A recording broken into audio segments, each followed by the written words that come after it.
Hello, welcome to the first season and first episode of the Gifted Present podcast, where you will be unpacking life with your hosts, Jess, and myself, Sehlynn. Hey Jess, how are you doing today? I'm doing good. I'm excited. How are you? I'm doing very well myself, thank you, and I'm super excited to be here with you. And Me too. So I just want to ask you, what is our podcast about? So in short, the Gifted Present podcast is about creating a safe space to dive into topics and issues that are really important to us. What we really hope is to encourage you, our listener, to think deeper about things that you are able to relate to in any of our episodes, and then to grow on your own in your own personal lives. So Sehlynn and I have been friends for a really long time, actually. She is based in Portland, and I'm in Chicago. We are just different in so many different ways, but one thing that we do share in common is that we're both not so great at staying in the present. Yeah, I get really stuck just thinking about the past because of all the things that have happened, and, honestly, it really depresses me. But then when I think about the future, I get really excited because I have so many ideas, so many dreams, there's so many possibilities. But when I think about all the steps that it takes to even get there, to see and to be who I want to be in the future, it gives me this immense amount of anxiety where I just end up feeling really paralyzed in the present. So this constant jumping back and forth from the past to the future, I feel like disables me from being able at all to be in the present. So I think for this podcast, we really just wanted to create a safe space, not just for ourselves, but, also for other people that can possibly relate with our experiences. We just wanted to start this conversation just because I feel like it's really relatable. Don't you think, Jessica? Totally. And so, again, we are just going to be talking about stuff that is really important to us, and we are going to try to be as honest and as candid as possible, just so that we can create a safe space here, knowing that no one's here to judge one another. It's okay to have our differences and our own opinions, and we're just going to be respectful and have some fun while we do it. Absolutely. Definitely a no judgment zone for sure. Lay down the law. Yes. We do not judge here. No judgment allowed. Leave it at the door, all right? Leave it at the door. Don't have it on your back. Don't wear it as a pin on your shirt. Wait, We're here. Would it be on your back? I don't know. Judge it? Like, it's just like right there. You're looking back. Oh my God, it's judgment. I feel like there's judgment always anyways. Just leave it outside. It's not allowed here. Bottom line, no judgment zone for the rest of this episode. Yeah, and I think it's super important to know that because that's what creating a safe space is about. To know that you can be opinionated without feeling like you're going to get crucified at the end of the day. That's not what we want. Yeah, and I will say too, because I am very introverted, so to all my fellow introverts out there, Sehlynn and I, we just want to engage with you guys. We really want to just build our community, and so don't ever think that you're oversharing with us. We love it if you could comment, if you could slide into our DMs and just let us know, how you're doing, what you thought about what we said, and we'd love to just hear from you and put your input into our episodes as well. Definitely. Engagement, I think, is really important for us. I really want to get to know the rest of you. And I want to get to know you more too, Jess, since you want to share our story just a little, like what happened to our friendship? Yeah, actually, that's a great segue because today, for our very first episode, we are going to be unpacking friendship.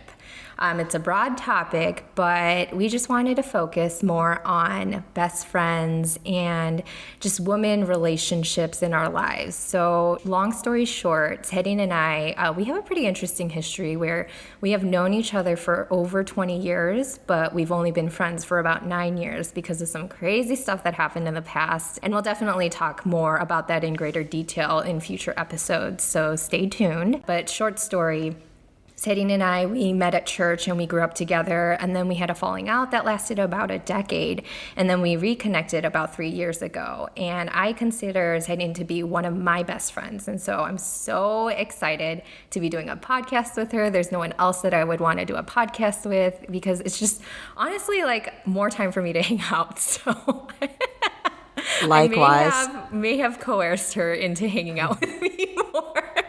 I love it though. I love Thanks. spending time with you. And I love the discussions that we have. I feel like it's so deep.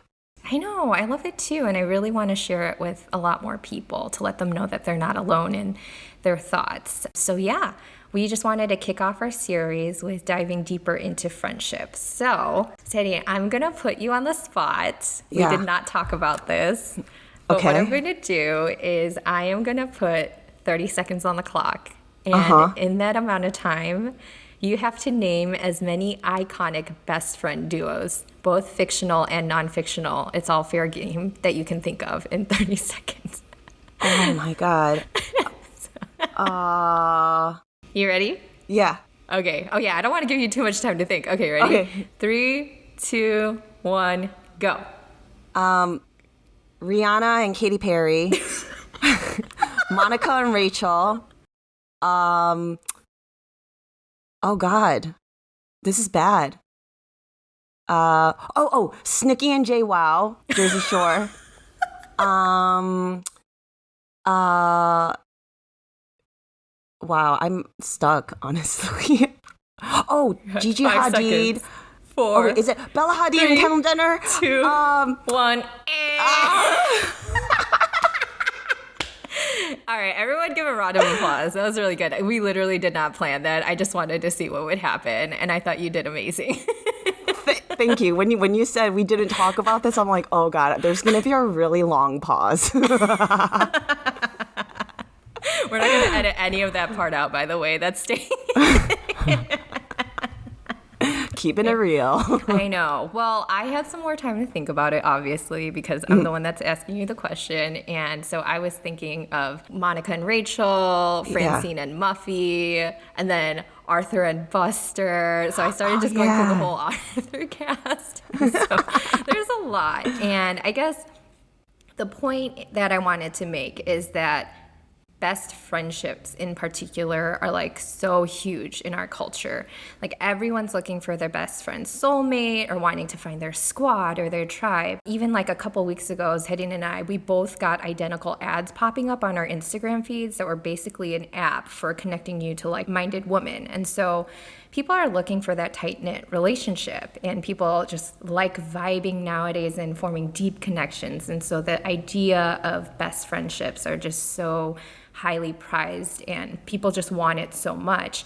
And it's not just a thing that is a fad or a trend, but it's pretty timeless, and there's a lot of science to back up the idea of women friendships and best friends. And so there's a landmark study that was done by UCLA that suggests that friendships between women in particular are very special. They shape who we are and who we are yet to be. They also soothe us when we're stressed out, and they also fill the emotional gap that we may face when we're in a relationship or when we're married. And they really help us to remember who we are. A study was done, and it showed that women respond to stress with a cascade of brain chemicals that cause us to make and maintain friendships with other women. Before this, a lot of studies were only done on men, and they thought that our stress responses as human beings were purely just either fight or flight.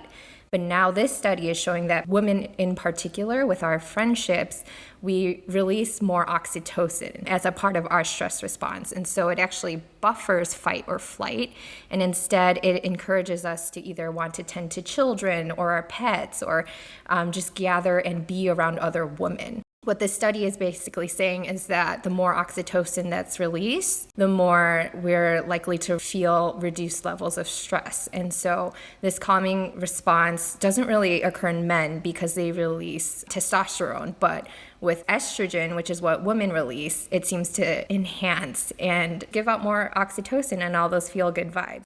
There was another part where in this article, it said that women who have good women friendships in their lives are also less likely to die after their significant other passes away. So basically, women save lives. Our friendships are amazing, right? Yes. Y'all don't want this? Like, befriend a woman. All kidding aside, though, is there anything about this study that stands out to you, or like, how are you feeling when you hear all of this? Yeah, I'm going to be really honest with you, Jessica. When you first sent me this article, I had to think about the article to see how it was relatable to me, because personally for me, I don't really have a lot of women relationships and friendships. So it was a little bit hard for me to relate to it until I read the part in the article where they talked about how women dealt with stress, and they gave an example about work.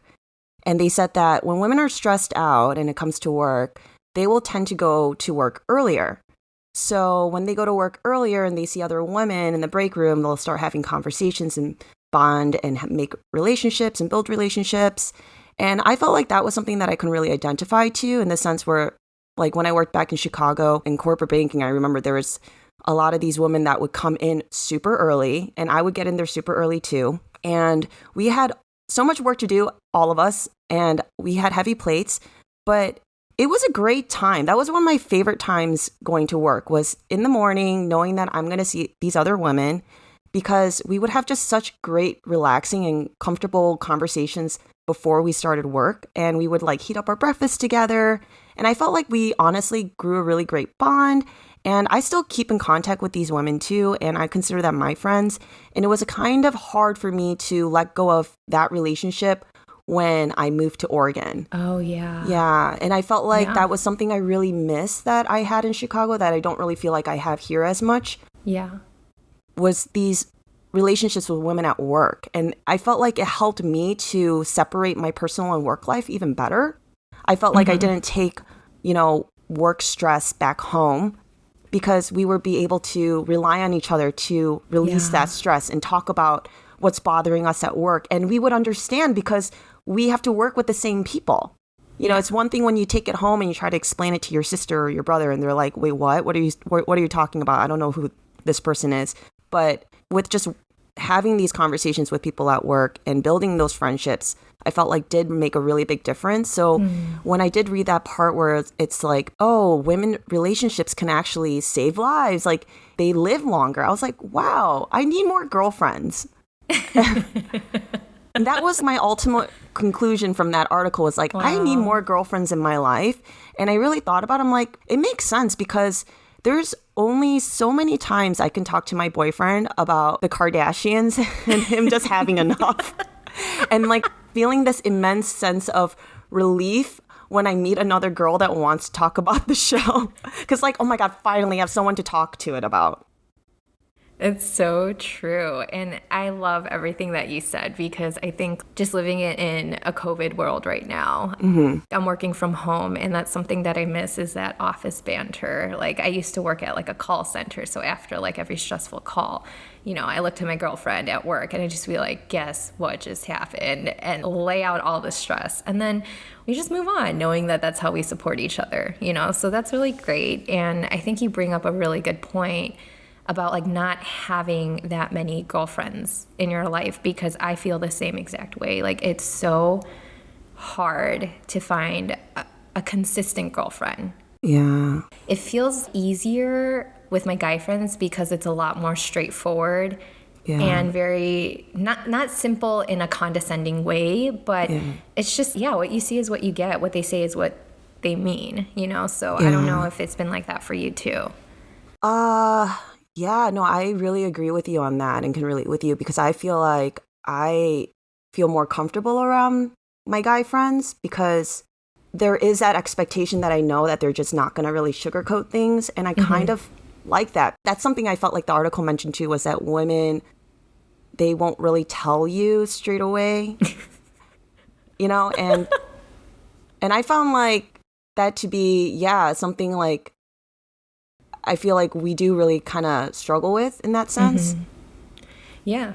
And I think it's with high payoff where, women friendships, they have all of these great benefits. There's also like, it's high risk, high reward, right? And so you can also lose a lot too. And I like that you bring that up, because there is this darker side to women friendships. Saying earlier, I gave you 30 seconds to list best friend icons, right? Yeah. But I bet if I gave you 30 seconds to list all the issues that you've had with your girlfriends, so much easier to do, right? I can give you a laundry list right now. Okay, yeah, like I'm not going to ask you to do that. Sorry, maybe that was a little too candid and transparent. We could definitely talk about it some other time. But I'm just saying it's hard. And I really think it's because, at least in my personal journey with friendships with women, is that there is this greater struggle. And the two consistent things that I found on why it's such a struggle is because, one, women friendships are just complicated because there's just a tendency for them to become a deeper emotional investment. It's not just about like, you like makeup? Yeah. I like makeup? Okay, well, now we're best friends. But it's deeper than that, where it's like, I know why you like makeup, and I know if there's like an insecurity behind it, I'm going to know that insecurity, and you're going to share that with me, and then I'm going to share with you. And so it's just like you get so much more, I guess, like quality information about a person. So that's like one thing. And then I think number two is that, if I'm being completely honest with myself, is I just have really unrealistic expectations for friendships. And it could be because of how it's portrayed in pop culture, or it's just because like I have my own insecurities too. And like at the end of the day, I want someone else to be there for me in the most perfect ways possible. So I don't know, what are your thoughts on that? Or, what do you think makes women relationships complicated for you? What stood out to me when you were talking was when you said you have unrealistic expectations. I feel like I do have that too. And I feel like that could be part of the reason why I struggled with relationships with women and friendships with women, is because once you hurt me, it's really kind of hard to build that trust back up. And I don't know if that's being too unrealistic with that expectation, because sometimes maybe they felt like I was asking for too much when I didn't. But yeah, I feel like this is resonating something in me, because this is something I do struggle with. Yeah, and I honestly think that so many women struggle with this, because I know so many women who are like, oh, I don't really have girlfriends. I hang out with the guys and stuff. And I honestly think it's because it's just easier. There's like this article that I came across on The Atlantic, and it was an interview with a linguist named Deborah Tannen. She's a professor at Georgetown University, and she talks about women and female friendships. And what she says is that like women are far less inclined than men to explain their reason for breaking up with a friend. And it's because we're more likely to avoid confrontation, because first of all, we have so much information and dirt on our friends, but then also we don't want them to have the opportunity to defend themselves. Yeah, because we think we're right. Yeah, we think we're right, and we just want a clean cut. Yeah. And so, yes, women friendships can be far more gratifying because of the level of emotional intimacy they typically can develop. But on the flip side, they also get especially complicated because there's so much more, again, going on beyond the surface of like, oh, we have these basic commonalities. And so it's a common belief that men are very competitive, but Tannen is suggesting that women are actually really competitive, but it's not in like, oh, how many baskets can I put in the basketball hoop? But it really is more just like, how much more information do I know? So that competition is there, and that also explains like why we are more prone to gossip. One other thing that she mentioned is when a woman is living with a roommate and they're getting into arguments, and she shares about those arguments with a male friend, the male friend is typically going to just listen and be like, okay, here are the next steps on what you have to do, versus a female friend will be like, oh, let me just take the time to sit down and really process what you're feeling. Like, tell me how you feel about that. Oh my gosh, like I can't believe she did that to you. That's like awful. And so like that empathy builds up. And so it's like two sides of like the same coin, where it's just deep friendships and like emotional intimacy, but also like deeper the pain because you're making yourself more vulnerable. Yeah. This like kind of reminds me of an episode of Jersey Shore for a second. So my boyfriend and I have been recently watching all the seasons of Jersey Shore just because of the pandemic. And I feel like I've been learning a lot about friendships through it, because there's this episode where Dina, one of the meatballs, she's just been getting really drunk, and she's kind of known to be like super sensitive and really emotional.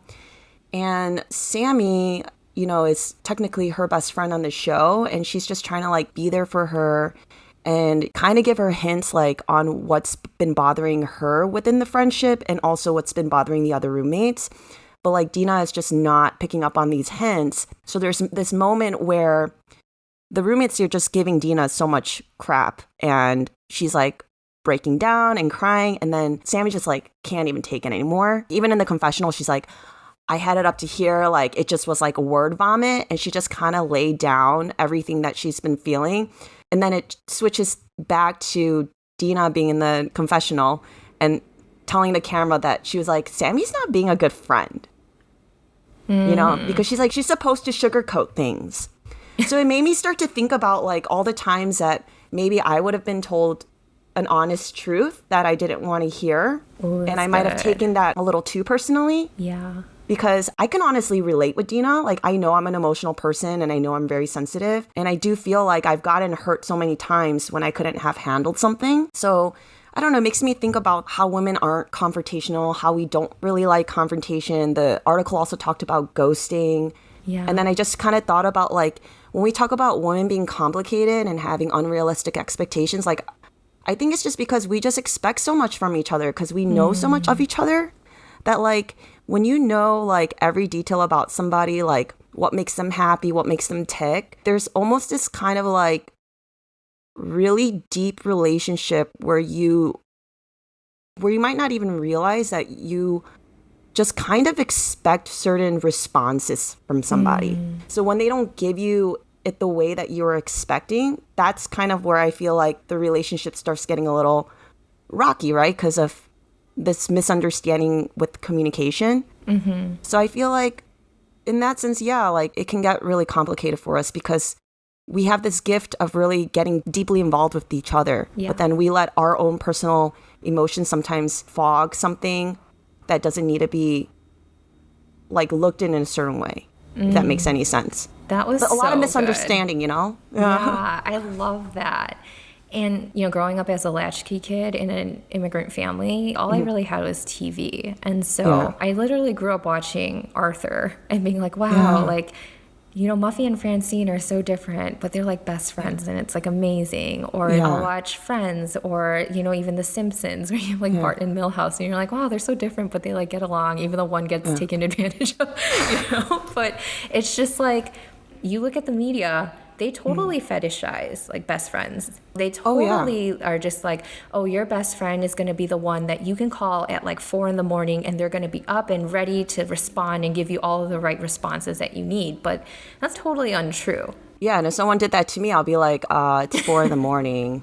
I'm not going to have any great advice to give you. I'm sorry. And then that could hurt someone's feelings too. Like just as much as I want there to be sensitivity for me, I also have to recognize too that I could be very insensitive too sometimes. And I feel like that's where it gets really complicated. Like you said, like with media, I feel like media says if you have a group of girlfriends in your tribe, that's your success. And at least that was more of what the media was trying to portray back in the day. Yeah. Because I feel like there has been somewhat of a shift because there was a very much a lack of empowering women amongst women. And I feel like now there's a shift and I'm starting to see more of a trend where women are about empowering each other. And I love that. I wish I had that when I was younger because media kind of said that there's always going to be competition in the group of friends. I mean, if you look at Mean Girls, there's always going to be a top dog. There's always going to be a sidekick girl. There's always going to be the dumb one, you know? And then there's always going to be that new girl that's trying to fit in the group and wanting to be part of that clique. So I found myself in these situations like that movie with Tina Fey's Mean Girls, you know, with Regina being the top dog. I specifically remember this one time in college, like it was me, my friend, I will name her Beth. And Beth and I were cool. You know, we were like besties, but she was like a serial bestie relationship dater. Like she went through series of like having a girl best friend and she really hurt my feelings once and I told her the truth and I just kind of confronted her. And then after that, we never talked ever again. And then I heard rumors of her, rumors, I'm pretty sure these are true. People were telling me, oh, hey, Beth came up to me and said that you guys aren't friends anymore. What happened? I'm like, okay. So this is why my experience with women relationships, I subconsciously avoid it because it takes a lot of energy. It's not that I don't want it. It's like, it's an emotional investment. And you tell this person literally all the problems that you have. And just because they feel, quote unquote, betrayed for a moment because of a disagreement, all that information that you gave them, I mean, I'm sorry, girls love to gossip. Like, who is that going to go to? Yeah. That's what's scary. I think that's what's scary about women in relationships. You just never know who you can truly trust and if that trust is going to be lasting. Yeah, no, that's a really good point. And I think like the way that I am unrealistic with my expectations is because like I think I've spent so much of my life being like, I don't need a bajillion friends. All I need is one really good friend that I just completely click and get along with. But I'm realizing that that is also very selfish of me to think of because yeah, maybe like quantity of friends I'm not demanding, but in terms of like that one friend and the quality of that one friend, it's absolutely demanding and draining because that I'm basically asking this person to always be available for me, to always do exactly what I want to do at the same exact time, to have the same interests, but then also be like just different enough where like we keep the friendship exciting, you know? And so I think for me, what I'm realizing more and more is that Sehlynn, you bring up such a good point, is that your success in life isn't about finding that tribe and finally settling in. But really your success, I think, is learning to appreciate the friends that you do have for the qualities that they have. For example, like Sehlynn is so good at dancing. She can move. Not anymore, girl. Like you've seen her TikTok, you know, all right? But like for me, I'm as stiff as a board. I can't do it. You know, I've never gotten over that feeling awkward in my body phase of puberty. So, like, I just can't move. And so if like Sehlynn wants to go dancing, like she wants to go to like salsa night or something, whenever that's a thing again, she's not going to take me. She should not take me. I'm not going to have fun. And in the same way, like I love just chilling at a bookstore and reading books and not talking to people. But I'm pretty sure if I took Sehlynn with me, she'd be like, what the hell? I thought we were going to hang out, but you're just ignoring me while reading this book, you know? And so it's just like you have different friends to do different things with, to talk about different things with. Like you mentioned before, you're not going to go to your sister and talk about things that are happening at work because she's just not going to get it, you know? And so I think like that is my unrealistic expectation that I've placed on people. And what I'm learning to do is take it a little more simply, where it's just like this friend, when I am hanging out with her, I know that it's to do A, B, C, and D. And I'm not going to expect her to go beyond that. I mean, she can if she wants to, but I'm not going to put that expectation on her. Yeah. I think you bring up such great points. Like that all is so relatable. And I do agree. I feel like I totally can relate with you in that sense, or the whole like just expecting too much maybe sometimes, and then understanding that like I had to realize too that I am selfish in my friendships, and that is a problem. You know, that can be a problem. You can't always just think of yourself. Yeah. I think it's awesome too, though, understanding like the dynamics of what makes a friendship between women so great too, though. Like that first article, as much as I couldn't relate to it, it made me really start thinking about, okay, what are some things that I can change about myself? Because I do need girlfriends. I realize that. And I realize how much it's important, because ever since we rekindled our friendship, and I really do consider you my best friend too, I think we both learned and grew from this understanding of, yes, we shouldn't have these expectations of each other, but we can rely on each other for X, Y, and Z because this is what we like to do with each other. And outside of this relationship, if I want to do something like dance or whatever, I can rely on this friend. And if you want to go to a bookstore, you can rely on that friend. So this was just such a good conversation and topic, I think, for you to choose for a first one, because it just made me really think about myself more and self-reflect and think about how much I want to be a better person, even amongst as simple as something like friendship. Yeah, I love that. So like, I guess maybe we can share as we're wrapping up, like what is one thing that you see in yourself? And you did kind of talk about it, but I do want to just open it up to you to talk about whatever you want to talk about. But what is one thing that you think that you see in your expectations of friendships that you want to change and start implementing in the rest of your friendships starting today? I think understanding that everybody has their own life. And this is something I've already knew, but just really reminding myself not to take everything so personally. Because sometimes I think that is a struggle with me, is that I do engage a lot and I do invest. Like, if I like you, you will know. You know, like, I will care for you. That's just the type of friend I want to. I do know. I do know. I want to go to the moon and back for my friends. Like, that's just how I am. If I care about somebody, if I love somebody, I just want to do everything. And I realize, like, that is sometimes a little too much too. And I feel like when I overextend myself, I realize that I end up building this expectation that they're going to overextend themselves. Yeah. And that's not cool. That's not who they are. That's just me. That's just my personality and my quality, right? Yeah. And I realize that sometimes, like, just by me wanting to overextend myself and then expecting that of me because that's just who I am, I kind of think that they're going to give me the same thing, but that's not how they may respond all the time, right? Because everybody's love language is different. How they share and express how they care about you is never going to always be the same. So I think that's an expectation that I realize I have to, like, really work on, is to not overextending myself and then having that expectation of, okay, they're going to overextend themselves for me all the time. Because that's not going to be the case. Like, they have their own lives too. Yeah. I guess, like, similarly with you, I just want to know that it's not all about me. You know, friendship involves two people. Because I think my insecurity is that if I ask someone to do something, because I rarely ask people for help, you know me. Yeah. I like doing things on my own. And so when I ask, I'm really afraid when they say no. Like, I'm so scared about that. Yeah. And I think it's because I think they say no because they don't like me, or like they don't think I'm worth their time or effort. Yeah. But I'm realizing more and more, like, that's just my own insecurity, when really when they say no, a lot of times it's not about me. It has nothing to do with me. It's literally like, Jessica, you live like 2 hours away from me. Like, how am I going to do this for you? Or like, Jessica, it's like midnight. Can I do it tomorrow? You know? Yeah. And so it's not necessarily they're rejecting me, but it's just like, that's life, is their lives cannot revolve around me. I can't expect that.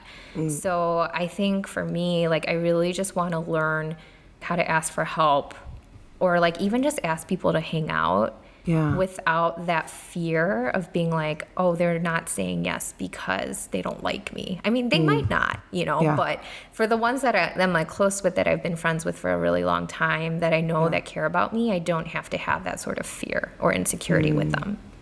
Yeah. Aw, I can totally relate with that too. I love what you said. So good. So I guess to wrap up, one thing that we want to do again is we really just want to build a safe space for people to share. And one of the ways that we want to do that is end our episodes with a couple questions for you guys to think about throughout the week. And then if you have any responses, definitely let us know. We would love to hear your thoughts too. The questions that we have for this week are, knowing all of the things that we talked about today, do you think that you've had an unhealthy expectation or standard of what a same-sex, non-romantic friendship should look like? And then number 2, can you start seeing the strengths of each friend in your life and start having friendships based on those strengths rather than trying to squash out their weaknesses?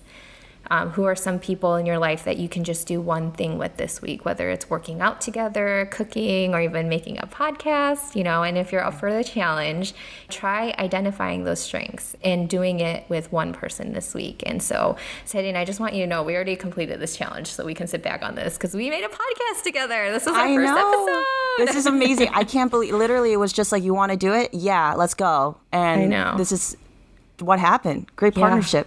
I know. And again, I would not want to do this with anyone else. I can't imagine myself doing a podcast with anyone else. So I'm so grateful for you. Same here. I'm just so grateful for this friendship because it's just been so refreshing to have you back in my life again. It's just so awesome.